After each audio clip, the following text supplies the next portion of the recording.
أعوذ بالله من الشيطان الرجيم. بسم الله الرحمن الرحيم. هو الذي أرسل رسوله بالهدى ودين الحق ليظهره على الدين كله وكفى بالله شهيدا. محمد رسول الله والذين معه أشداء على الكفار رحماء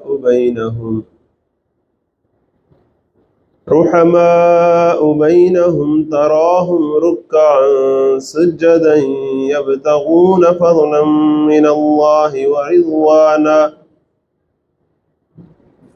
سيماهم في وجوههم من أثر السجود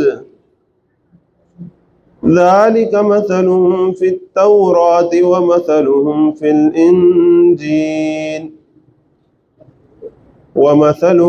الإنجيل كزرع أخرج شطأه فآزره فاستغلظ فاستوى على سوقه يعجب الزراع ليغيظ بهم الكفار. وعد الله الذين آمنوا وعملوا الصالحات منهم مغفرة وأجرا عظيما. صدق الله العظيم.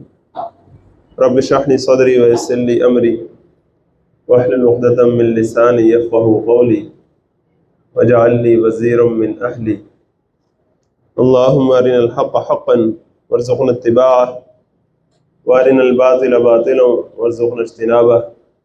سبحانك لا علم لنا الا ما علمتنا انك انت العلیم الحکیم. الحمدللہ آج ہم سورۃ فتح کی آخری 2 آیات جو انتہائی اہم آیات ہیں اور ان کا بڑا انتظار رہا، اللہ تعالیٰ کا شکر ہے کہ اللہ تعالیٰ نے ہمیں یہاں تک پہنچا دیا. هو الذی ارسل رسولہ، وہی ہے وہ ذات جس نے بھیجا اپنا رسول، بالہدا و دین الحق، ہدایت و دین حق کے ساتھ، لیظہرہ علی الدین کلہ، تاکہ اسے غالب کر دے تمام ادیان پر. وکفیٰ باللہ شہیدا، اور اللہ اس حقیقت پر گواہی کے لیے کافی ہے، اور اللہ اس مشن میں مددگار کے طور پر کافی ہے. بیک گراؤنڈ میں جو ہم نے کل تفصیل سے صلح حدیبیہ کا جو معاملات دیکھے تھے وہ آپ کے سامنے ہوں گے. اور جس طرح میں نے آپ سے کہا تھا کہ مکی دور ایک طرف ہے، دوسری طرف مدنی دور ہے، اور مدنی دور میں جو 3 تبدیلیاں ہیں وہ بڑی خاص آتی ہیں. ایک تو ہجرت کے موقع سے تو مدنی دور شروع ہوتا ہے، اس کے بعد جب آپ صلی اللہ علیہ وسلم اور صحابہ اقدام کا فیصلہ کرتے ہیں اور آگے بڑھنے کا فیصلہ کرتے ہیں، وہ بڑا اہم فیصلہ ہوتا ہے. اس کے بعد پھر جو غزوہ احزاب کا موقع ہے وہ بڑا خاص موقع ہے، اور اس کے بعد جو صلح حدیبیہ کا موقع ہے جو انتہائی اہم موقع ہے. عام طور پر ہم جب تاریخ کو دیکھتے ہیں تو اپنی نظر سے دیکھتے ہیں، اللہ تعالیٰ کی اپنی حکمتیں ہیں. آپ غور کریں کہ فتح مکہ جس کو ہم بہت زیادہ اہمیت اپنی نظر میں دے رہے ہوتے ہیں، اللہ تعالیٰ نے اس کے اوپر کوئی لمبی چوڑی کوئی صورت نازل نہیں کی. جبکہ صلح حدیبیہ جس کو بالعموم یہ سمجھا جا رہا تھا کہ یہ تو دب کے مسلمان مجبور ہو کر کچھ کر رہے ہیں، اللہ تعالیٰ کی نظر میں وہ کتنا تھا کہ کل ہم نے جب دیکھا ہے تو کتنی دفعہ فتح فتح فتح فتح فتح فتح اتنی دفعہ فتح قرار دیا اسے. یہ اللہ تعالیٰ کی حکمت ہے. اب وہ جو پورا بیک گراؤنڈ تھا کہ مسلمان جس طرح آ رہے ہیں اور سامنے چونکہ حرم ہے اور کچھ کلمہ گو بھی ہیں وہاں، اب ان کا احترام بھی پیش نظر ہے، اور ایک خاص طریقہ اختیار کیا گیا اب کہ پرامن طریقے سے اپنے حقوق کی خاطر آتے ہوئے عوام الناس کا جو اجتماعی ضمیر ہے اس کو اجاگر کرتے ہوئے اور پبلک اوپینین کو سامنے لے کر آنے کے لیے ایک پورا انداز اختیار کرنا پرامن طریقے سے، اور اپنی ڈیڈیکیشن شو کرنا، خود مرنے کے لیے تیار ہو جانا، لیکن ہم تو پرامن طریقے سے آئے ہیں، ہم جنگ کرنے نہیں آئے. جو پورا ایک سٹائل آپ نے دیکھا ہے. اور اس کے بعد پھر ہم نے یہ دیکھا کہ جب صلح کا معاہدہ ہو رہا تھا تو کس طرح نبی صلی اللہ علیہ وسلم نے اپنا نام لکھوایا محمد رسول اللہ، تو کہنے والوں نے کہا کہ نہیں، یہ ہم تو محمد بن عبداللہ لکھیں گے. اب یہ جو پورا پس منظر ہے، اس میں آپ ذرا اس کو دیکھیے گا، هو الذی ارسل رسولہ بالہدیٰ، وہی ہے وہ ذات جس نے بھیجا اپنا رسول بالہدیٰ و دین الحق، ہدایت اور دین حق کے ساتھ. یہ دو چیزیں، ایک الہدیٰ ہے اور ایک دین حق ہے. الہدیٰ ہے کمپلیٹ گائیڈنس، ایبسلیوٹ گائیڈنس، ہر زمانے، ہر علاقے، ہر دور کے لیے اور تمام انسانوں کے لیے، انسانوں کی تمام حیثیتوں کے لیے اس میں ہدایت موجود ہے. بحیثیت فرد بھی، بحیثیت معاشرہ بھی، بحیثیت ریاست بھی، بحیثیت پوری انسانیت بھی اس کے اندر ہدایت موجود ہے. صرف نظری ہدایت نہیں، عملی ہدایت بھی موجود ہے. صرف علم نہیں دیا، اس کے عمل کا طریقہ کار بھی دیا، لائے عمل بھی دیا. اور پھر صرف ہدایت نہیں ہے بلکہ ہدایت کے ساتھ ہادی بھی ہے. یہ ساری باتیں، تو یہ الہدیٰ.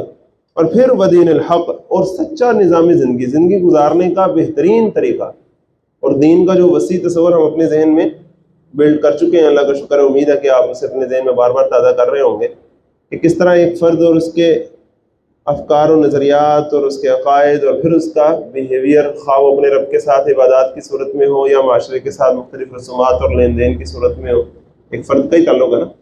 اور اس سے اوپر اٹھے تو پھر معاشرے کے معاملات ہیں کہ معاشرے کے کچھ تصورات ہیں، کچھ بھلے برے کا کوئی تصور ہے، کچھ معاشرتی اقدار ہیں، معاشرتی نظریات ہیں، آبجیکٹیو مورالٹیز ہیں کچھ، اور پھر معاشرے کا ظاہر ہے، تہذیب و تمدن ہے، اور پھر اس سے اوپر چڑھ کے ریاست ہے کہ جس کا کچھ قانون ہے جو اپنے شہریوں کو پابند رکھنے کے لیے بناتی ہے، اور کچھ آئین ہے جس کی وہ خود پابند ہوتی ہے.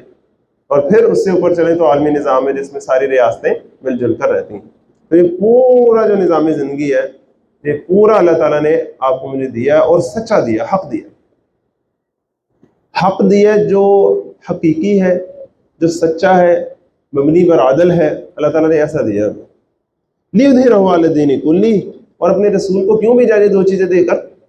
لیظہرہ علی الدین کلہ، مقصد یہ ہے کہ غالب کر دے اسے سارے نظام زندگی پر. اچھا، مقصد جو لفظ ہے نا، مقصد یہ بڑا خاص ہے. اگر یہ پوچھا جائے کہ آپ صلی اللہ علیہ وسلم نے کیا کیا کیا، تو وہ تو کافی سارے کام گنائے جا سکتے ہیں آپ کو کہ آپ نے یہ کیا، آپ نے یہ کیا، آپ نے یہ کیا، پوری سیرت بھری پڑی اس میں. لیکن اگر یہ پوچھا جائے کہ آپ کا مقصد کیا تھا، یہ ہے اہم بات. جب تک مقصد سامنے نہیں ہوگا تو سارے کاموں کی حکمت سامنے نہیں آئے گی.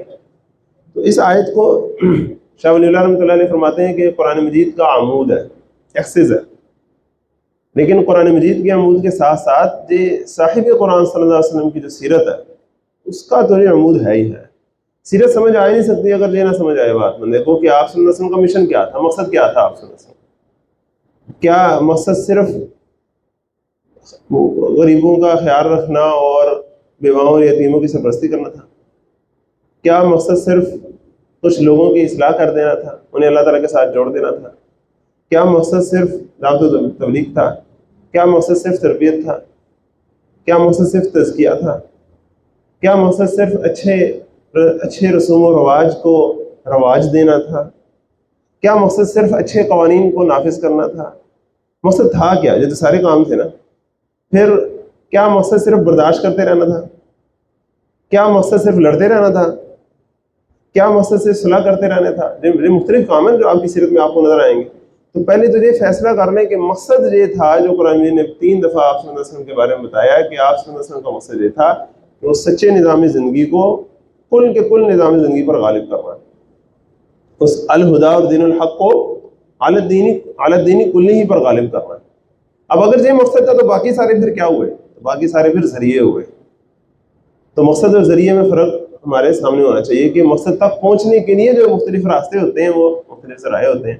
اب اس میں نے جس طرح کل آپ سے کہا تھا کہ ایک الجبرے کے فارمولہ کی طرح اپنے ذہن میں رکھنا ہے کہ مکی دور اور مدنی دور، اس کا فارمولہ کیا ہے؟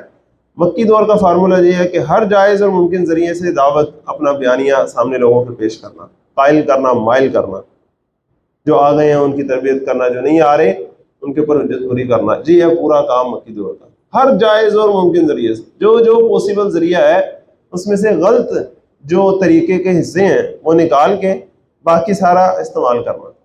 اس کا مطلب یہ ہوا کہ اگر آج کے دور میں کوئی شخص دعوت دیتا ہے اور وہ تمام جائز اور ممکنہ ذرائع کو اختیار نہیں کرتا، صرف اپنے مزاج کی وجہ سے کچھ چیزوں کو اپنے سے دور کر دیتا ہے، تو یہ زیادتی کی بات ہے.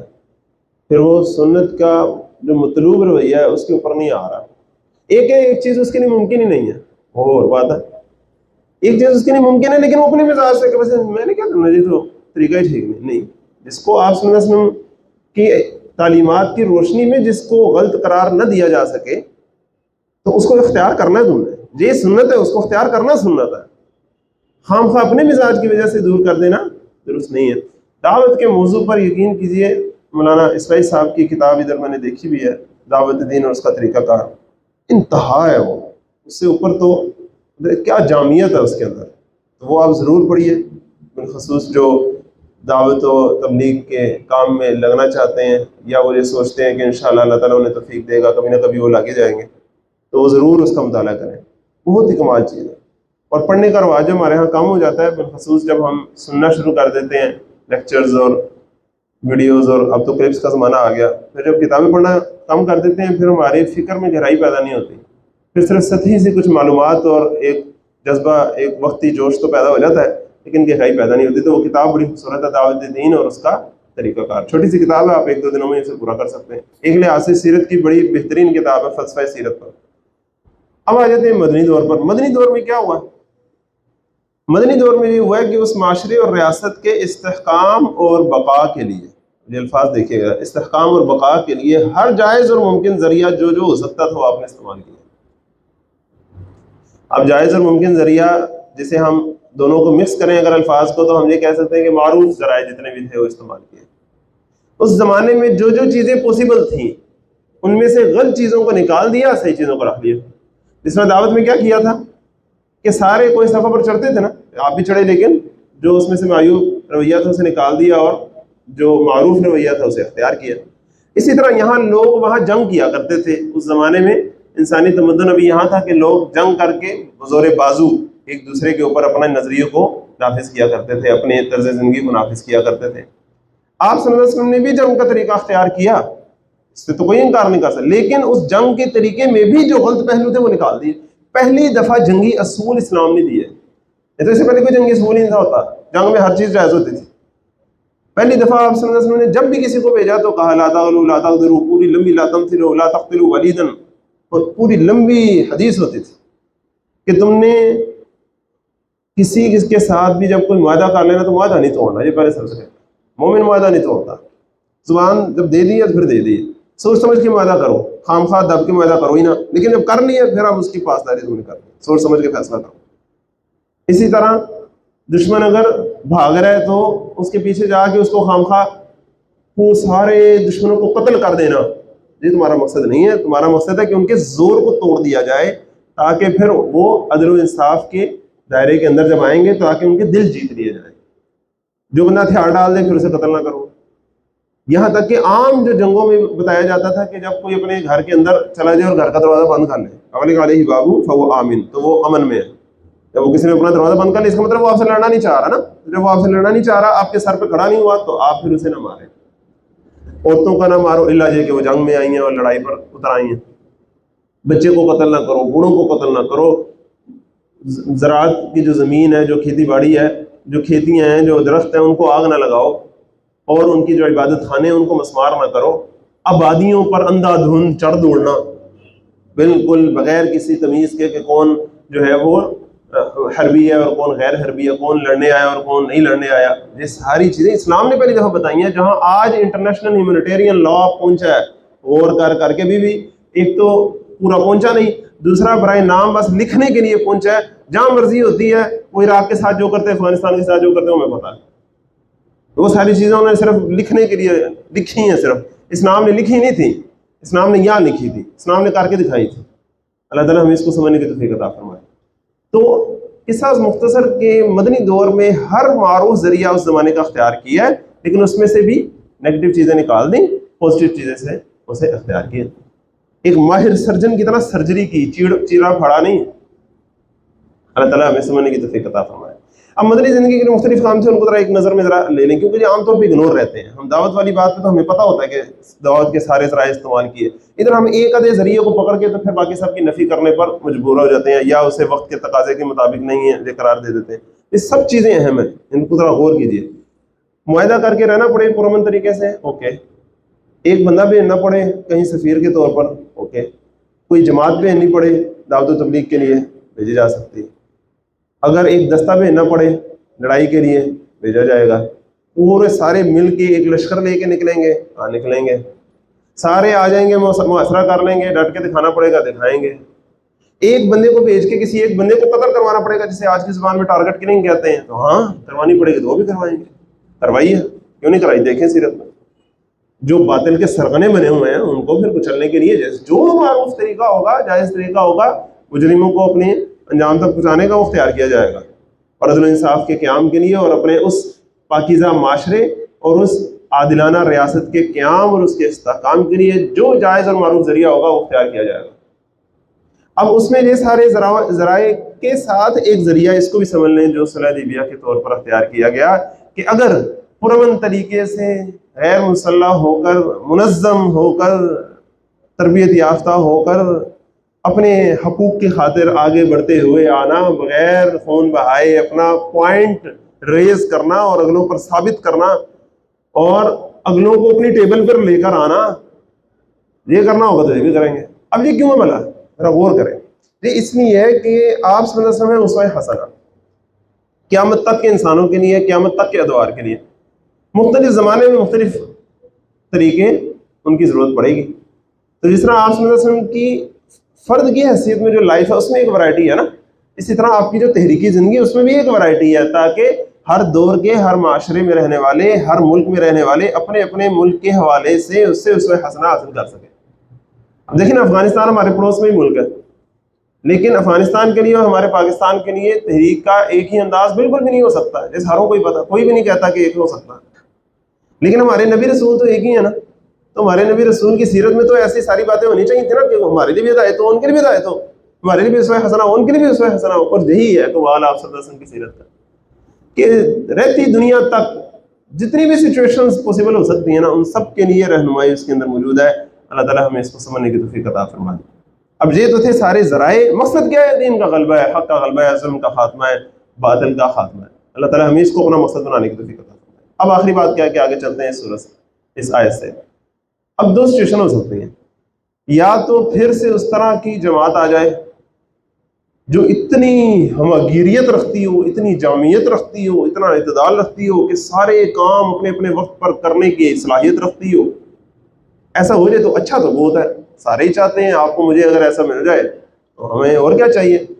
دیکھیں نا، ہم نے سنا ہوا ہے کہ حضرت امام مہدی آئیں گے تو ایسے ہوگا ویسے ہوگا، تو ہم ہر ایک بندے کی خواہش ہے کہ نہیں کہ اللہ ہمیں ان کی فوج میں لڑنے کی توفیق عطا فرمائے، تاکہ ہمیں پتہ چل جائے کہ ہم یہاں اپنی جان مال لگائیں گے تو پکا انشاءاللہ جنت ہی جنت میں ہے انشاءاللہ. تو ارادہ تو ہم سب کا ہے. تو ایک تو یہ ہو سکتا ہے کہ اس طرح کی کوئی جماعت آ جائے، لیکن سچی بات کیا ہے، جس طرح آپ صلی اللہ علیہ وسلم جیسی ہستی، کیا آپ صلی اللہ علیہ وسلم کی مثال جیسی بھی کوئی ہستی نہیں آ سکتی. اسی طرح صحابہ والی جماعت دوبارہ نہیں آ سکتی. یہ ایک حقیقت ہے، اس کو سمجھ لینا چاہیے. آئے تو بڑی اچھی بات ہے لیکن نہیں آ سکتی نا، یہ ایک حقیقت ہے. اب ہمیں ایسے گزارا چلانا ہے جس طرح اللہ تعالیٰ نے ہمیں بنایا. ہمیں اللہ تعالیٰ نے کمزور بنایا، تھوڑا سا ہماری نظر تنگ بھی ہوتی ہے، ہماری نظر کی وسعت میں کمی بھی ہوتی ہے. ہم تنگ نظر چاہے نہ ہو، ہماری نظر میں تنگی ہوتی ہے، نیچرلی انسان ہے نا، ہم معصوم تو نہیں ہے. اب ہمارے پاس دوسرا رستہ اللہ تعالیٰ نے کیا بتایا؟ تعاونوا علی البر والتقوی. ذرائع مختلف اختیار کیے جائیں لیکن مقصد سب کا ایک ہوگا، تو اللہ یجمع بیننا، اللہ ہمیں جمع کر دے گا. اس کی مثال کو ایسے سمجھیے جس طرح یہ فرض کریں دین کی گاڑی ہے، اس کو آگے دھکا اگر لگانا ہے آپ نے تو اس کے دو طریقے ہو سکتے ہیں. ایک یہ کہ سارے ادھر بالکل یونی ڈائریکشنل فورس لگے اور اس کو آگے لے کے جائے، ایک یہ طریقہ ہو سکتا ہے. ایک دوسرا طریقہ کیا ہو سکتا ہے؟ ایک فورس ادھر سے ادھر کو لگے، ایک فورس ادھر سے ادھر کو لگے. دیکھنے میں تو ان دونوں فورسز کے اگر آپ ویکٹرز ڈرا کریں ایکس اور وائی پر فزکس کی زبان میں، تو ان میں دونوں ویکٹرز آ جائیں گے، اور ایک ویکٹر ہوں گے جو مخالف سمت میں ہوں گے اور ایک ویکٹر ہوں گے جو پیرالل سمت میں ہوں گے، پیرالل ڈائریکشن میں ہوں گے. یعنی کہ دونوں گاڑی کو زور لگا رہے ہیں، ایک بندہ ادھر کو لگا رہا ہے، ایک بندہ ادھر کو لگا رہا ہے. گاڑی کہاں جائے گی؟ گاڑی آگے جائے گی. بات سمجھ رہے کہ نہیں؟ تو اب ذرا بڑے خوبصورت الفاظ ہیں. ڈاکٹر اسحاق احمد رحمۃ اللہ علیہ کی ایک بک ہے یہاں، تاریخی پس منظر کے نام سے پڑھی ہوگی انشاءاللہ. کبھی مجھے موقع ملتا تو اس کا جو آخری چیپٹر تھا وہ میں آپ کو چاہے ادھر ہی پڑھاتا. یقین کریں کہ جو وسیع نظری اس کے اندر آپ کو نظر آتی ہے وہ آپ کو کسی اور دینی تحریکی لٹریچر میں آپ کو نظر نہیں آ سکتی. اللہ تعالیٰ نے جو خاص ہی ان کے اوپر کرم کیا تھا کہ انہوں نے کمال ہی اس کے اندر جامعیت جو ہے نا وہ کی. کس طرح قومی گوشہ اور مذہبی گوشہ اور حیائی گوشہ سب زور اپنا لگا رہے ہیں. بظاہر متضاد قوتیں بھی اللہ تعالیٰ کے دین کے لیے ممید و معاون ثابت ہو رہی ہیں. جب تک انسان یہ نہیں سمجھے گا تو ایک دوسرے کو اپریشیٹ کرنے والا نہیں بنے گا. جب تک بندہ یہ سوچے گا کہ میں جو اصل زور لگا رہا ہوں وہ لگا رہا ہوں, میری طرف سے آگے زور لگائے تو زور لگے گا, نہیں تو نہیں لگے گا. پھر یا تو دو صورتیں ہیں, یا تو آپ یہ دعویٰ کر رہے ہیں کہ آپ وہ جامع جماعت نکل آئے ہیں صحابہ والی جماعت, یا تو آپ آ گئے ہیں, یا تو یہ دعویٰ کر رہے ہیں آپ, یا پھر آپ واقعی یہ سمجھتے ہیں کہ بس اب باقی ساری جو فورسز ہیں, باقی سارے جو طریقے ہیں وہ سارے اب ختم ہو گئے ہوئے ہیں, آپ والا طریقہ رہ گیا. آپ کو نے وہ طریقہ اختیار کرنا ہے جو آپ اپنے زمانے کے لحاظ سے, اپنے علاقے کے لحاظ سے, اپنے لحاظ سے آپ زیادہ سوٹیبل سمجھتے ہیں. بقیہ کی نفی نہیں کرنی, بقیہ کو کہنا کہ وہ بھی اپنی محنت کر رہے ہیں. تو جس کو اللہ تعالیٰ نے جو سجایا ہے وہ اللہ کو جواب دے. آپ کو مجھے جواب دے نہیں ہے, اس نے اپنی قبر میں جانا ہے, اللہ کو جواب دینا, اس نے جو اسے سمجھ آئی اسے وہ کرنا ہے. بس ضرورت کس بات کی ہے؟ تعاون علی البر والتقوی. مقصد ایک ہو, تعاون ایک دوسرے کے ساتھ ہو, گلاس کتنا بھرا ہے اس پر فوکس ہو, کتنا خالی رہ گیا اس پر نہ ہو, اپنی کمیوں کوتاہیوں پر نظر ہو, دوسرے کی خوبیوں پر نظر ہو, پھر گاڑی اچھی چلتی ہے. اللہ کرے کہ ہماری امت میں تحریکوں کی کمی نہیں ہے, یقین کریں تحریکوں کی کمی نہیں, اس بات کی کمی ہے. الکفر ملت واحدہ ہے, کفر تو ملت واحدہ ہے. وہ جب ہمیں چوٹ پہنچاتا ہے بحیثیت مسلمان پہنچاتا ہے, ہم سارے مل کے اس کو چوٹ نہیں پہنچا سکتے. ہم آپس میں جو ہے وہ ایک دوسرے کے دستوں گریبان نہ صحیح, ایک دوسرے کو اگنور ضرور کرتے ہیں, اور ایک دوسرے کا ساتھ دینا تو بہت ہی دور کی بات. اللہ تعالیٰ ہمیں اس کو سمجھنے کی توفیق عطا فرمائے. تو دین کے قیام کے لیے چیز بڑی ضروری تھی, اس لیے میں نے یہاں لے کر آیا ہوں اس بات کو. اب آخر میں کیا فرمایا؟ وکفیٰ باللہ شہیدا, اللہ اس حقیقت پر گواہی کے لیے کافی ہے. جی مانے نہ مانے, یہ کہتے ہیں کہ آپ اللہ کے رسول نہیں ہیں, ہم نے نہیں لکھنا, اللہ گواہ ہیں آپ اللہ کے رسول, اور آپ کا جو مقصد ہے اور ایسا ہونا ہے اور آپ یہی کر رہے ہیں اور یہ ہو کر رہے گا. اللہ تعالیٰ کافی ہے اس بات پر گواہ کے طور پر, کسی اور کوئی اور مانے نہ مانے. اور دوسری اس کی سینس بڑی خوبصورت ہے, شہیدہ کی ایک مددگار بھی ترجمہ ہوتا ہے کہ اللہ آپ کی مدد کے لیے کافی ہے. محنت آپ نے کرنی ہے, اللہ تعالیٰ نے آپ کو منزل کا مکلف تو بنایا نہیں, آپ کو سفر کا مکلف بنایا ہے. کامیابی کا مکلف تو آپ کو بنایا نہیں, محنت کا مکلف بنایا. آپ محنت اپنی ڈٹ کے کریں اور آپ کر رہے ہیں, اور انشاءاللہ اللہ تعالیٰ آپ کی مدد کرے گا. اب وہ محنت ہو کیسے رہی ہے وہ اللہ تعالیٰ نے ایک آیت کے اندر سمو دیا بڑے خوبصورت الفاظ میں. ذرا یہ آیت بڑی خوبصورت ہے, محمد رسول اللہ, دنیا کا اہم ترین کلمہ جو پوری کائنات پر بھاری ہے, لا الہ الا اللہ محمد رسول اللہ. ایسے ہی لا الہ الا اللہ کتنی دفعہ آیا؟ بار بار آیا. محمد رسول اللہ نہ پہلے آیا نہ بعد میں آنا, یہ ادھر ہی آیا. کیوں؟ آج لکھا گیا کہیں محمد رسول اللہ, اور کسی نے کہنے والے نے کہا کہ نہیں محمد بن عبداللہ لکھو, رسول اللہ نہیں لکھنا. اللہ تعالیٰ نے ادھر لکھوایا کہ محمد رسول اللہ, محمد صلی اللہ علیہ وسلم تو اللہ کے رسول ہیں, اللہ کہہ رہا ہے. اللہ تعالیٰ ہمیں اس کا یقین نصیب فرمائے. اب یہ جو کلمہ ہے نا, اس کی اہمیت بہت ہی زیادہ ہے. اگر آپ لا الہ الا اللہ اور محمد رسول اللہ, یہ جو دو کلمے, ان کو اگر آپ کمپیئر کرنا چاہیں نا, لا الہ الا اللہ کے اندر لازمی طور پر محمد رسول اللہ شامل نہیں ہے, لیکن محمد رسول اللہ کے اندر لازمی طور پر لا الہ الا اللہ شامل ہے. کیسا؟ کیا مطلب؟ کوئی شخص یہ ایسا ہو سکتا ہے جو لا الہ الا اللہ پر ایمان رکھتا ہو لیکن محمد رسول اللہ پر نہ رکھتا ہو سکتا ہے نا ایسے. کئی یہودی آج بھی موحد ہیں, توحید پرست ہیں, لیکن وہ محمد رسول اللہ کو نہیں مانتے. لیکن کوئی ایسا نہیں ہو سکتا کہ جو محمد رسول اللہ پر ایمان رکھتا ہو پھر لا الہ پہ نہ رکھتا ہو. ایسے نہیں ہو سکتا, کیونکہ جب وہ محمد رسول اللہ مانے گا تو اس کو پہلا سبق جو پڑھایا جائے گا وہ کیا ہوگا؟ لا الہ الا اللہ. اللہ تعالیٰ میں اس کو سمجھنے کی توفیق عطا فرمائے. یہ بہت ہی پاورفل جملہ ہے. اب یہ جو آپ صلی اللہ علیہ وسلم کا نام ہے محمد, اس پر تھوڑی سی بات کرتے ہیں. بڑا ہی خوبصورت ترین نام اللہ تعالیٰ نے چوز کر کے رکھا اپنے حبیب صلی اللہ علیہ وسلم کے لیے. اس سے پہلے یہ معروف نام نہیں تھا عرب میں, اور اس کے بعد تو آپ کو پتہ ہے محمد بن محمد تین پشتوں تک لوگ جو ہے وہ نام رکھتے تھے محمد. اور آج ہم سب کے ناموں میں فرسٹ نیم کیا ہے؟ ولا اصل محمد, پھر آگے کوئی اور نام ہے. تو اللہ تعالیٰ نے اس نام کو کتنی وسعت دے دی اور کتنی مقبولیت دے دی. اب یہ نام بڑا خوبصورت ہے, اس کو ذرا سمجھیں. جی قرآن میں صرف 4 کو مقام پر آیا ہے, جب ساتھ ساتھ رسول کا لفظ آیا, بڑے خاص مقام پر آیا نام. محمد کہتے ہیں جس کی بہت زیادہ حمد کی جائے, اب حمد کیا ہوتی ہے؟ وہی الحمدللہ والا تصور پھر ذہن میں لے آئیں. حمد ہوتی ہے تعریف پلس شکر. تعریف کس کی جاتی ہے؟ جو خوبصورت ہوتا ہے، جو بے عیب ہوتا ہے. اور شکر کس کا کیا جاتا ہے؟ جس کا پر احسان ہوتا ہے. یہ دونوں چیزیں کٹھی جب ہو جائیں تو انسان کے پاس الفاظ ختم ہو جاتے ہیں. انسان بس دل سے کچھ کہنا چاہ رہا ہوتا ہے اور اس کے پاس جذبات ہوتے ہیں صرف کہنے کو. اس کی میں نے مثال آپ کو دی تھی نا کہ جب ایک آقا اپنے غلام کو فرض کریں بہت زیادہ نوازے تو وہ تھوڑا بہت نوازے تو کہہ سکتے ہیں شکریہ سر شکریہ، لیکن جب بہت زیادہ کرے یو آر گریٹ سر میں کی کماتا ہوں. تعریف ایسی کہ جس میں احسان کا عنصر شامل ہو. اللہ تعالیٰ اس کو میں سمجھنے کی توفیق عطا فرمائے. یہ بہت اونچا جذبہ ہے. تو اس میں خوبصورتی بھی ہے، خوبی بھی ہے، بے عیبی بھی ہے اور احسان بھی ہے.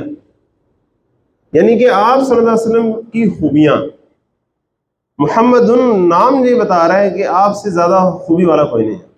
یہ نام بتا رہا ہے آپ کی سب سے زیادہ خوبی بیان کی جائے گی. یہ نام بتا رہا ہے کہ آپ سے زیادہ بے عیب کوئی نہیں ہے.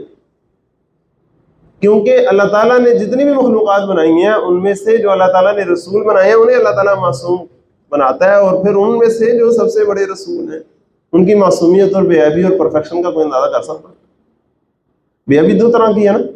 ایک ہے کسی غلطی یا کسی غلط چیز سے پاک ہونا. ایک ہے ساری اچھی چیزیں تو ہیں لیکن ان اچھی چیزوں کے درمیان بھی اعتدال اور توازن ایسا قائم ہونا کہ بے اعتدالی سے بھی پاک ہونا. ہے ساری اچھی چیزیں لیکن ان میں اعتدال ایسا خوبصورت ہونا. تو آپ صلی اللہ علیہ وسلم کی جو پرفیکشن ہے اس کی تو انتہا ہے. آپ صلی اللہ علیہ وسلم سے زیادہ پرفیکٹ تو کوئی ہے نہیں. اس سے آگے چلیں تو احسان پہ آ جائیں. اب مجھے بتائیں آپ کا مجھ پر سب سے زیادہ احسان کس کا ہے؟ یہ واقعی سوچنے کی بات ہے. آپ پر مجھ پر سب سے زیادہ احسان کس ہستی کا ہے؟ محمد. تو جب ہم درود شریف پڑھا کریں نا تو واقعی اس احساس کے ساتھ پڑھا کریں. اچھا پھر اب اس بات پر آئیں کہ اللہ تعالیٰ نے انسان کے دل کے اندر ایک جذبہ رکھا ہوا ہے محبت کا. اور وہ محبت کا جذبہ کب ابھرتا ہے بھلا؟ جب وہ کسی خوبی کو دیکھتا ہے، کسی بے عیبی کو دیکھتا ہے تو اس کے دل میں ایک محبت کا جذبہ پیدا ہوتا ہے اس چیز کے. ہم کوئی بھی چیز لینے جائیں تو جب کسی چیز کو پرفیکٹ دیکھیں، کوئی اس میں خلاف فلاں نہ ہو تو ہمیں اچھی لگتی ہے نا. وہ دل میں ایک محبت پیدا ہوتی ہے. اس کی خوبصورتی کو دیکھ کے دل میں محبت پیدا ہوتی ہے. کوئی جب ہم پر احسان کرتا ہے تو شکر کا جذبہ پیدا ہوتا ہے اور اس سے محبت پیدا ہوتی ہے. ایک اور وجہ ہوتی ہے محبت کی جو میں نے الحمدللہ میں شیئر نہیں کر سکا تھا، یہاں ذرا آپ محسوس کریں اس کو. محبت کی یہ تین وجہ ہو گئی نا، خوبی، بے عیبی اور احسان. محبت کی ایک چوتھی وجہ ہوتی ہے، وہ ہوتی ہے اپنائیت. اپنی جو چیز ہو نا اس سے بندے کو محبت ہوتی ہے، چاہے اس میں کمی کوتاہی کیوں نہ ہو. اپنی جو ہے محبت ہی محبت ہے. میرا جو ہے جیسا بھی ہے میرا بس. یہ محبت کی بہت بڑی اسٹرونگ وجہ ہوتی ہے. ایک چودرانی تھی تو اس کا بیٹا نا ناراض ہو کے تو چلا گیا اسکول کھانا کھائے بغیر. اس نے اپنے علاقے کی مراسم کو بلایا، کہا کہ چھوٹے چودھری صاحب نا کھانا کھائے بغیر چلے گئے نا، تے کھانا لے کے جاتے ہیں اسکول دے. تو اس نے دیکھے نہیں تھے وہ چھوٹے چودھری صاحب. نے کہا میں پہچانا گی کہ میں چھوٹے چودھری صاحب. تو چودرانی کہتی ہے کہ جو بچہ سب سے خوبصورت تمہیں لگ رہا ہوگا نا میرا ہی بچہ ہونا ہے، اور کتنا ہونا ہے، جا کھانا کھواؤں. اور رات کو چھوٹے چودھری صاحب آتے ہیں تو وہ پوچھتی ہیں ہمیں کھانا کھا لیا. تو کہتے کیا کھانا بھیجیں تسے مجھے. وہ مراسم کو بلاتے. مراسم کہتی بی بی جی تسی کیا سی جیڑا سب تو سونا پتر ہوئے انہوں کھوانا تے وہ تو پھر میرا پتر ہی سی، میں پھر انہوں کھوائی. انہیں تو پھر اپنا پتر ہی سونا لگنا سی نا. جو اپنا ہو وہ سونا ہی لگتا ہے چاہے جیسا بھی ہو. اب آپ مجھے ایک سوال کا جواب دیں، ہمارا اپنا کون ہے اس پوری دنیا میں؟ ہمارے والدین ہمارے اپنے، ہماری اولاد ہماری اپنی، ہمارے دوست جن کے ہم فین ہیں وہ ہمارے اپنے. کون ہے دنیا میں اپنا ہمارا؟ یقین کریں یہ ہاتھ ہمارے اپنے، یہ آنکھیں ہماری اپنی ہیں، یہ جلد ہماری اپنی ہے، یہ پاؤں ہمارے اپنے ہیں. ایک وقت آنا انہوں نے ہمارے خلاف گواہی دے رہے ہیں. ہمارے والدین نے کہنا ہے میرے بچوں کو ڈالو جنت میں مجھے بچاؤ. ہماری اولاد نے کہہ رہے ہونا ہے ہمارے والدین کو ڈالو جنت میں مجھے بچاؤ. نفسی نفسی نفسی ہونا ہے. ادھر ایک ہستی ہونی جس نے کہنا امتی امتی امتی، تب پتہ لگ رہا ہے یار اپنا تو میرا ایک ہی تھا، میں کن کو اپنا سمجھتا رہا۔ اب انسان اگر اس نتیجے پہ پہنچ جائے کہ یار سب سے خوبصورت وہ، سب سے بے عیب وہ، سب سے زیادہ احسان ان کا، میرے اپنے تو اصل میں وہ، تو پھر اس کا مطلب کیا ہوا کہ دل میں جتنی بھی محبت کے جذبات اللہ تعالیٰ نے رکھے ہیں وہ سارے جذبات کس کے لیے ہیں؟ وہ سارے جذبات تو ہیں ہی آپ صلی اللہ علیہ وسلم کے لیے۔ تم جب ان کے علاوہ ادھر ادھر لگاتے ہو تو تم تو خیانت کر رہے ہو اپنے محبت کے جذبات کے ساتھ۔ تو ایک امتی کے سارے محبت کے جذبات کہاں وابستہ ہونے چاہیے؟ محمد، یہ صرف آپ صلی اللہ علیہ وسلم کا نام بتا رہے ہیں، ابھی باقی باتیں تو بعد میں، نہیں نام ہے آپ صلی اللہ علیہ وسلم محمد۔ اور پھر آگے کیا ہے؟ محمد رسول اللہ۔ اب آپ صلی اللہ علیہ وسلم کی بہت سی حیثیتیں، بہت سے تعارف ہیں۔ آپ صلی اللہ علیہ وسلم بہترین اخلاق کے مالک تھے، سچے تھے، امانت دار تھے، سارا کچھ تھا، بہترین کمانڈر تھے، بہترین قاضی تھے، بہترین عادل تھے، بہترین ریاست کے سربراہ تھے، بہترین مقرر تھے، بہترین خطیب تھے، سب کچھ تھا نا۔ لیکن ان کی ساری حیثیتوں میں سب سے ٹاپ کی، فور فرنٹ کی، پرائمری حیثیت کیا ہے بھلا؟ رسول اللہ، وہ اللہ کے رسول۔ اب رسول کا ایگزیکٹ ترجمہ اگر آپ کے سامنے رکھا جائے تو یہ ہوگا نمائندہ، نمائندگی کرنے والا، ریپریزنٹیٹیو آف یور لارڈ، محمد الرسول اللہ۔ سادہ بھیجے ہوئے نہیں، ریپریزنٹیٹیو ہے، وہ ریپریزنٹ کر رہے ہیں ان کو۔ تم نے اللہ کی اطاعت کرنی ہے، ان کی اطاعت کرو گے تو ثابت ہوگا اللہ کی اطاعت کرنی۔ تم نے اللہ سے محبت کرنی ہے، ان سے محبت کرو گے تو ثابت ہوگا اللہ سے محبت کرنی۔ جو تم نے اللہ تعالیٰ کے ساتھ کرنا ہے نا، وہ پریکٹیکلی تو ان کے ساتھ تم نے کرنا نا۔ من یطع الرسول فقد اطاع اللہ، یہ اہم بات۔ اور اللہ اور اس کے رسول کی محبت جو ہے وہ جوڑے کی شکل میں آ رہی ہوتی ہے قرآن میں۔ تو یہ ریپریزنٹیٹیو نمائندے ہیں اللہ کے، بہت بڑا مرتبہ ہے، محمد رسول اللہ۔ اب اللہ کا جو مرتبہ ہے وہ تو پورے قرآن میں ہم دیکھتے آئے ہیں۔ تو آپ دیکھیں اللہ تعالیٰ کے بھیجے ہوئے ریپریزنٹیٹیو کا کیا مقام ہوگا۔ اب یہ بات سمجھ لیں کہ اللہ کے رسول کی جو حیثیت ہے، ان کی جو مختلف ڈائمینشنز ہیں نا، وہ اس قدر ملٹی ڈائمینشنل چیز ہے کہ ہم اس کا کور کر ہی نہیں سکتے، احاطہ کر ہی نہیں سکتے کبھی، کیونکہ وہ اللہ کے رسول ہے نا، احاطہ کر ہی نہیں سکتے ان کی مختلف ڈائمینشنز کا۔ صرف چند ڈائمینشن اگر میں آپ کے سامنے ذکر کروں، آپ مزید غور و فکر کریں گے تو اور چیزیں آپ کے سامنے آئیں گی۔ مثلا ایک یہ کہ رسالت کا قانونی مقام کیا ہے۔ قانونی مقام رسالت کا یہ ہے کہ قانونی طور پر مومن، مسلمان صرف وہ شخص ہے جو رسول کو مانتا ہے۔ الایمان تصدیق بما جاء به النبی صلی اللہ علیہ وسلم، بھلے مانے کوئی اللہ کو، بھلے مانے کوئی آخرت کو 1000 دفعہ مانے، تقدیر کو مانے، جس چیز کو مرضی مانے، آپ صلی اللہ علیہ وسلم کو اللہ کا رسول نہیں مانتا، وہ مسلمان نہیں ہے۔ اب رسول کیسے ماننا ہے؟ یہ بھی ایک بات ہے، اپنی مرضی سے اپنی کوئی ڈیفینیشن بنا کے رسول مان لینا نہیں، ایسے رسول ماننے جیسے انہوں نے کہا ہے۔ انہوں نے کہا ہے میرے بعد کوئی رسول، کوئی نبی نہیں ہے، تو اب ایسے ماننا ہے، اپنی مرضی سے نہیں ماننا۔ اللہ کو بھی ماننا ہے تو ایسے ماننا ہے جیسے انہوں نے کہا ہے، آخرت کو ماننا ہے ایسے ماننا ہے جیسے انہوں نے کہا ہے۔ الایمان تصدیق بما جاء به النبی صلی اللہ علیہ وسلم، تو قانونی مقام جو ہے وہ رسالت کا نظر میں رہنا چاہیے۔ اس کے بعد قانونی کے ساتھ دوسرا دیکھیں تو اخلاقی اور روحانی سطح پر ایک مقام ہے۔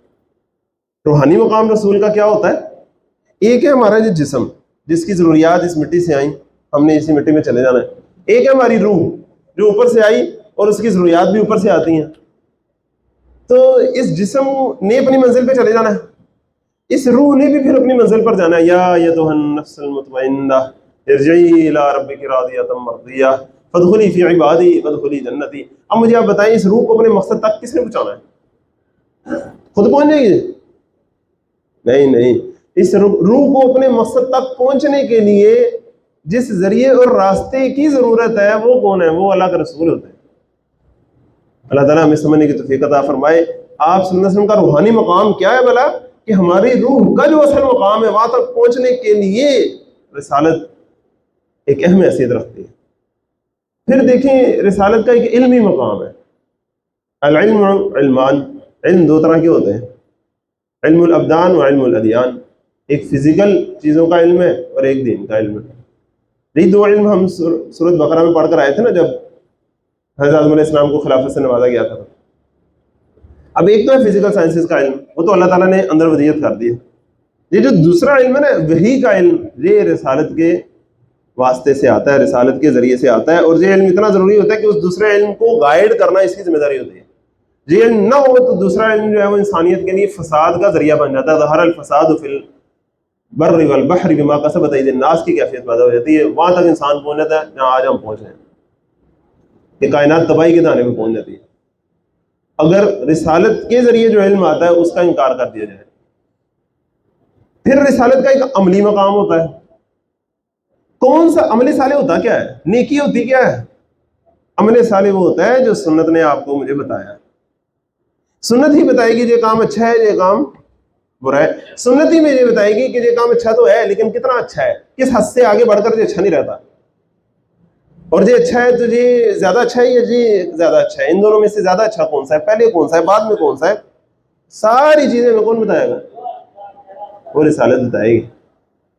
اب وہ ذرا حدیث اپنے ذہن میں لے آئے نا، جب وہ صحابہ تھے انہوں نے جب آ کر عائشہ سے پوچھا کہ بھئی آپ بتائیے کہ آپ صلی اللہ علیہ وسلم کی کیا مصروفیات ہیں. جب مصروفیات پتہ لگیں تو انہوں نے پھر اپنے لیے طے کر لیا کہ نہیں ہم تو ایک نے کہا میں ساری عمر روزے رکھوں گا، ایک نے کہا ساری رات میں قیام کروں گا، تیسرے نے کہا میں شادی نہیں کروں گا. تو آپ صلی اللہ علیہ وسلم نے پھر کیا فرمایا؟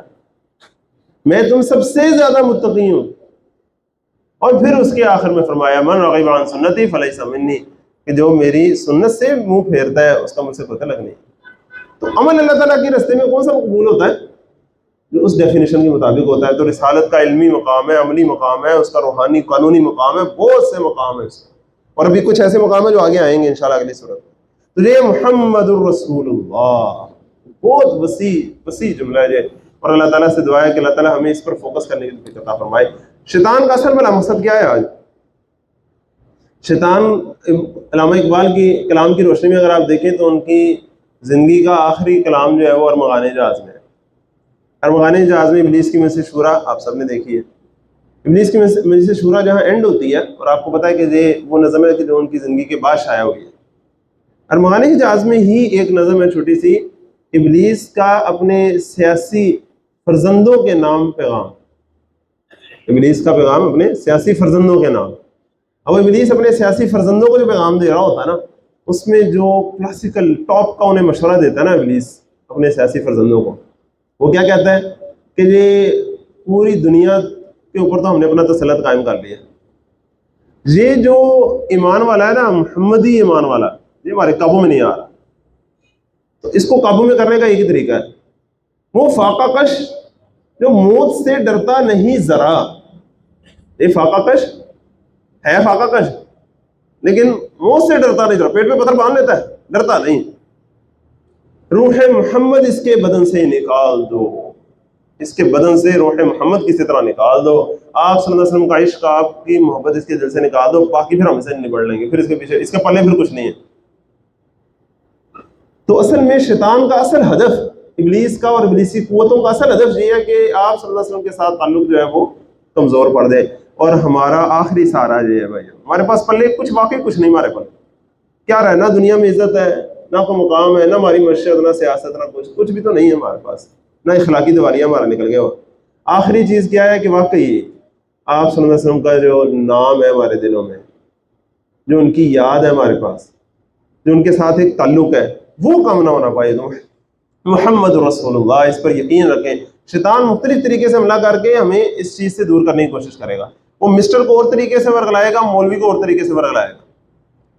مسٹر کو کہے گا کہ آپ صلی اللہ علیہ وسلم تو صادق اور امین تھے، بڑے بہترین مینیجر تھے، بڑے بہترین منتظم تھے، بڑے بہترین ریاست کے سربراہ تھے، باقی ان چیزوں پہ غور کرائے گا. اللہ کے رسول تھے یہ فوکس سے ہٹائے گا. مولوی کو اس بحث میں ڈالے گا وہ نور تھے، وہ بشر تھے، وہ یہ تھے، وہ تھے، ایسی بحثوں میں ڈالے گا لڑ مر جائیں سنس میں جو آپ نے نکلے ہوئی. یہ چیز فوکس میں نہیں رہنے دے گا کہ محمد الرسول اللہ. کیوں؟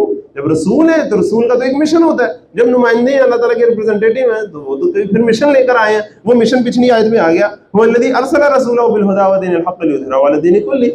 اب رسول کی حیثیت اگر سامنے آ گئی تو ان کا تو وہ اصل مقام سامنے آ جائے گا، مشن سامنے آ جائے گا، مومن کو پتہ لگ جائے گا اس نے کرنا کیا ہے. پھر تو ابلیسی قوتیں جو ہیں ان کا تو بیڑا غرق ہو جائے گا. اللہ تعالیٰ ہمیں سمجھنے کی توفیق عطا فرمائے کہ ہمارا اصل فوکس کس پہ ہونا چاہیے؟ محمد رسول اللہ. تو جن لوگوں نے آپ صلی اللہ علیہ وسلم کو واقعی اللہ کا رسول مانا تھا نا، ان کی شخصیت کا نشان کیسے تھے وہ ذرا دیکھیں. والذین معہ، اور وہ لوگ جو ان کے ساتھ ہیں.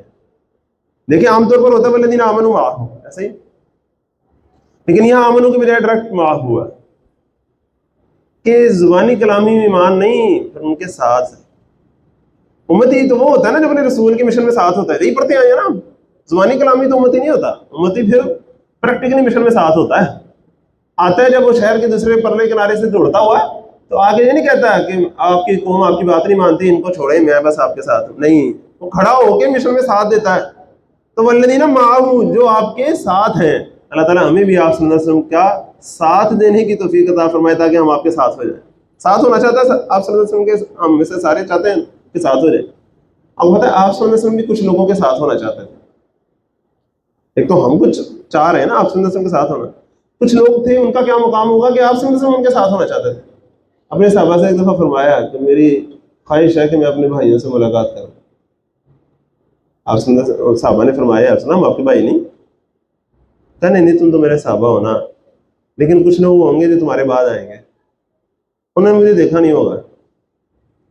قرآن بھی انہیں کتاب میں ملے گا لکھا ہوا، لیکن وہ مجھ پر ایسے ایمان لائیں گے جیسے تم لاتے ہو، وہ مجھ سے ایسے محبت کریں گے جیسے تم کرتے ہو، وہ میرے مشن کا ایسا ساتھ دیں گے جیسے تم کرتے ہو، وہ میری ایسی مدد کریں گے جیسے تم کرتے ہو.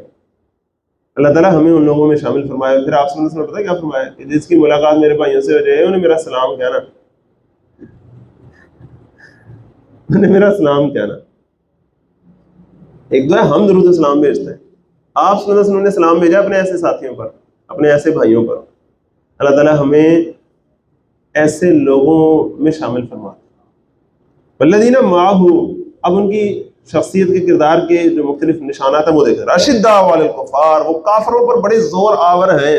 رحماء بینہم، اور آپس میں مہربان ہیں، آپس میں دوست ہیں. یہ ہے ان کی کیفیت. اب کافروں کے اوپر سختی کا مطلب کیا ہے کہ چونکہ کافروں کی طرف سے ان پر سختیاں ہوئی ہیں تو جب مخالفت ہوتی ہے نا تو پھر وہ جوڑ دیتی ہے، اکٹھا کر دیتی ہے. فرض کریں ایک محلے میں ایک گلی میں 4 لوگ رہتے ہیں نا، کبھی انہوں نے ایک دوسرے کو نہ پوچھا ہو کہ بھی تاڑا کیا حال ہے، کوئی مسئلہ تو نہیں، کوئی کچھ نہ پوچھا ہو. فرض کریں پوری گلی کی سوئی گیس بند ہو جائے یا پیچھے سے ٹرانسفارمر گر جائے. اب ایک ایشو ہے نا جو ان کا کامن ایشو ہو گیا، اب دیکھنا وہ سارے سر جوڑ کے بیٹھیں گے کیونکہ ان کا ایشو ایک ہو گیا. تو اہل ایمان کا ایشو ایک ہو جاتا ہے. یہ مسئلہ ہے جب وہ اسلام قبول کرتے ہیں نا صحیح معنی میں جب ایمان ان کے اندر اترتا ہے اور وہ صحیح معنی میں آپ صلی اللہ علیہ وسلم کے مشن کا ساتھ دینے لگتے ہیں، پھر جب ان کے سامنے مخالفت آتی ہے نا تو وہ ان کو جوڑ دیتی ہے. مخالفت جوڑتی ہے اصل میں. مکے کے جو صحابہ کے اندر اتنا آپس میں محبت پیدا ہو گئی تھی نا، وہ کیوں پیدا ہو گئی تھی؟ کامن اینیمی تھا نا. اب ہمارا کامن اینیمی کوئی ہے نہیں کیونکہ اللہ کے دشمنوں کو ہم نے اپنا دشمن سمجھا نہیں، لہٰذا ہم نے پھر ایک دوسرے کے ساتھ دشمنی شروع کر دی. اللہ تعالیٰ ہمیں بڑی نظر نصیب فرمائے اور توپوں کے رخ آپس میں ایک دوسرے کی طرف کرنے کی بجائے ہم کفار کی طرف کریں. اشداء علی الکفار رحماء بینہم، مہربان ہیں وہ آپس میں بڑے نرم دل ہیں، ایک دوسرے کی کمیوں کوتاہیوں کو معاف کرنے والے ہیں، زیادتیوں تک کو معاف کرنے والے ہیں. اچھا جی، جو ساتھی ہیں جو ان کے ساتھ، ذرا آپ اندازہ کریں ان ساروں کا کامن پوائنٹ بھلا کیا ہے؟ فرض کریں 10 لوگ ہیں جن کے ذکر ہو رہا ہے، ان سب 10 لوگوں میں کامن پوائنٹ کیا ہے؟ وہ ایک قبیلے سے ہیں، ان کا ایک رنگ ہے، ان کی ایک نسل ہے، ایک والدین ہیں ان کا ایشو یہاں کیا ہے بھلا؟ کہ وہ آپ صلی اللہ علیہ وسلم کے ساتھ ہے. آپ صلی اللہ علیہ وسلم کی ذات ہے جس نے ان سب کو جوڑ دیا. جی ہے جو محمدی ہیں وہ سب آپس میں محمدی ہیں آپس میں. اللہ تعالیٰ ہمیں یہ رشتہ اور تعلق نصیب فرمائے. تو یقین کیجئے امت آج بھی اگر اپنے آپ کو ڈیفائن کرنا چاہے تو اس کے پاس ڈیفینیشن اس کے سوا اور کوئی نہیں ہے، اور یہی شروع سے اب تک اور آخر تک ڈیفینیشن ہے کہ جو آپ صلی اللہ علیہ وسلم کو اللہ تعالیٰ کا رسول مانتا ہے وہ ہمارا بھائی ہے اور وہ ہمارے برابر ہے. ہم نے اس کے ساتھ رحم دلی کا رویہ اختیار کرنا. تراہم رکان، تم انہیں رکوع میں مشغول پاؤ گے، سجدن یبتغون فضلا من اللہ، سجدن سجدے میں مشغول پاؤ گے، یبتغون فضلا من اللہ، وہ یہ رکوع سجود جو کر رہے ہیں پوری عبادات میں مصروف ہیں، یہ کیوں کر رہے ہیں؟ وہ یبتغون فضلا من اللہ ورضوانا، وہ اللہ کا فضل اور اس کی خوشنودی تلاش کرتے ہیں ان کاموں سے. سیماہم فی وجوہہم، ان کی پہچان یہ ہے کہ ان کے چہروں پر من اثر السجود، سجود کے اثرات نمایاں ہیں. اب یہ ضروری نہیں ہے کہ وہ محراب ہی بنا ہو، وہ تو ایک فزیکل چیز ہے نا. اصل تو یہ روحانی تاثر ہوتا ہے ایک نمازی کے چہرے پر، جو دنیا میں بھی موجود ہوتا ہے اور آخرت میں بھی اس کے وضو کے سارے اعضاء چمک دمک رہے ہوں گے. ذالک مثلهم فی التوراۃ، یہ عظیم مثال ہے ان کی تورات میں. ومثلهم فی الانجیل، اور انجیل میں ان کی مثال بھلا کیسی ہے؟ کزرع، اس طرح کہ گویا ایک کھیتی ہے. اب یہ جو تورات میں ان کی مثال تھی نا، یہ ان کی اسٹیٹک کیفیات ہیں کیا کہ وہ کس طرح کے ہیں. اب جو انجیل میں مثال ہے نا، وہ یہ ہے کہ وہ جو اس طرح کے لوگ ہیں ان کی تحریک کیسے ہوتی ہے، وہ کرتے کیا ہیں، کیسے وہ آگے سے آگے بڑھتے چلے جاتے ہیں اور کہاں تک پہنچتے ہیں. جو ان کی ڈائنامک کوالٹیز اب آ رہی ہیں آگے انجیل میں. مثلا فی الانجیل کا زرع، اس طرح گویا ایک کھیتی ہو، اخرج شطأہ، جس نے اپنی کونپل نکالی ہو، فآزرہ، پھر مضبوط ہو گئی ہو، فاستغلظ، پھر موٹی ہو کر طاقت پکڑ لی ہو، فاستوى علی سوقی، پھر سیدھی کھڑی ہو گئی ہو اپنے تنے پر. یہ پوری ایک ترتیب ہے. جس طرح آپ نے کبھی اگر دیکھا ہو کہیں کلپ وغیرہ میں صحیح کسی ویڈیو میں کہ کس طرح پودا نکلتا ہے اور کس طرح وہ بڑھ کے مضبوط ہوتا ہے، یہ پوری ایک ترتیب ہے. اچھا وہ تو آپ ویڈیو میں تو تیز کر کے دیکھ سکتے ہیں، اصل میں کبھی آپ نے کسی پودے کو دیکھا بڑا ہوتا ہوا؟ کبھی دیکھا کسی پودے کو؟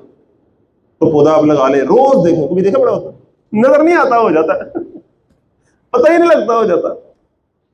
یہ اللہ والے بھی پتہ ہی نہیں لگتا، ابھی دیکھنے میں ایسے ایسے ایسے ایسے پتہ ہی نہیں لگتا کہاں سے کہاں اوپر پہنچ جاتے ہیں، دیکھتے رہ جاتے ہیں دیکھنے والے، غیر محسوس طریقے سے وہ طاقت پکڑتے چلے جاتے ہیں. اللہ تعالیٰ ہمیں سمجھنے کی توفیق عطا فرمائے. کزرع، فرسٹ اسٹیپ کیا ہوتا ہے؟ اخرج شطأہ، اتر کر ہرا سے سوئے قوم آئے، ایک نسخہ کیمیا ساتھ لائے، ایک کونپل نکلی، ایک روشنی کا ایک نور کا معاملہ شروع ہوا گیا اس اندھیرے کو دور کرنے کے لیے. اب اس سے کیا ہوا کہ وہ جو ساری انہوں نے غذا پکڑنا شروع کی، زمین سے غذا پکڑنا شروع کی، ہوا سے اپنی ہوا لینا شروع کی، آکسیجن لینا شروع کی. اب اس سے جیسے جیسے وہ بڑھیں گے تو اب دیکھیں کیا ہے اگلا سٹیپ کیا ہے؟ آزرہ، پھر اس کو اس نے تقویت دی اور ذرا بڑا ہوا، ذرا اس نے مضبوطی اختیار کی. فاستغلظ کہتے ہیں گاڑے ہو جانے کو، مضبوط ہو جانے کو. جب کوئی چیز گاڑی ہوتی ہے نا تو بڑی کیمیکل لیول پر جا کر دیکھیں نا تو اس کے ایک ایک ایٹم ایک دوسرے کے قریب ہو جاتے ہیں تو وہ گاڑی ہوتی ہے. بات سمجھ رہے ہیں؟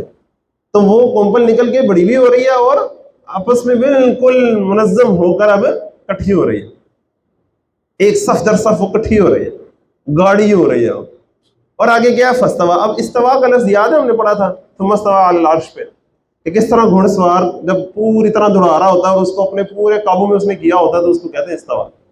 اب ان کی تحریک جو ہے پورے اپنے جوبن پر ہوتی ہے اور دوڑ رہی ہوتی ہے ٹف ٹف ٹف ٹف تیز، جس طرح گھوڑا دوڑ رہا ہوتا ہے اپنی پوری اسپیڈ میں، اس طرح ان کی تحریک جو ہے اپنے پورے جوبن پر آ جاتی ہے اور مضبوط کھڑی ہو جاتی ہے اپنے تنے پر. فاستویٰ علی سوقہ. اس کا ایک اور جگہ ترجمہ بڑا خوبصورت دیکھنے کو ملا لطف فرمان خان صاحب کا، کہ اپنی پنڈلیوں پر جم گیا. جس میں کوئی بندہ اپنے کھڑا ہو اور پھر جم جائے پنڈلیوں پر اور ارد گرد کے زور اسے ہلا نہ سکے اس جگہ. فاستویٰ علی سوقہ یعجب الزراع، جو خوش کر دیتی ہے کاشتکار کو. زراع وہ ہے جس نے اپنی ساری عمر اس کو کاشت کرنے میں لگائی ہے، جس کا کام ہے اس کو کاشت کرنا تھا، وہ اسے دیکھ کے بڑا خوش ہو رہا ہے. یعجب الزراع، کاشتکار کو بڑا خوش کرتی ہے. لیغیظ بہم الکفار، تاکہ کافر انہیں دیکھ کے جلیں اور حسد کریں.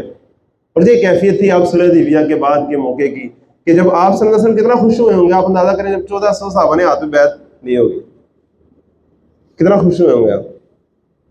اور اس کے بعد جب آپ صلی اللہ علیہ وسلم کہہ رہے ہوں گے کہ ہم نے جانا ہے واپس، اور تب بھی صحابہ کہہ رہے ہیں کہ نہیں، ہم ایسے نہیں واپس جائیں گے، ہم ان سے بدلہ لے کے جائیں گے، ہم ان کے سامنے جو ہے وہ ڈٹ کے کھڑے ہونے کے لیے تیار ہے. اب وہ جو ڈیڈیکیشن تھی صحابہ کی کہ آپ صلی اللہ علیہ وسلم کہہ رہے ہیں نہیں آ جائیں واپس، لیکن وہ وہاں کھڑے ہونے کو، ڈٹنے کو، لڑنے مرنے کو تیار ہے. اس چیز نے بھی آپ صلی اللہ علیہ وسلم کو کتنی تقویت اور کتنی خوشی دی ہوگی. آپ کو اندازہ کہ ایک زمانہ ہے کہ آپ صلی اللہ علیہ وسلم اکیلے یہ کام شروع کیا اور آج دیکھیں بات کہاں تک پہنچی. اور بالخصوص آپ صلی اللہ علیہ وسلم کی زندگی کے جو آخری ایام تھے اس میں جو آپ صلی اللہ علیہ وسلم صحابہ کو دیکھ کے خوش ہوا کرتے تھے. تو یعجب الزراع لیغیظ بہم الکفار، تاکہ کافر انہیں دیکھ کے جلیں. وعد اللہ الذین آمنوا، وعدہ کیا اللہ نے ان لوگوں سے جو ایمان لائے، وعملوا الصالحات، اور نیک عمل کیے، منہم ان میں سے، مغفرۃ واجرا عظیما، مغفرت کا اور اجر عظیم کا. کمی کوتاہی ہو جاتی ہے اللہ بخشنے والا ہے، اور جو نیکی کے کام ہوتے ہیں اللہ تعالیٰ اس کا بہت بڑا اجر دینے والا ہے.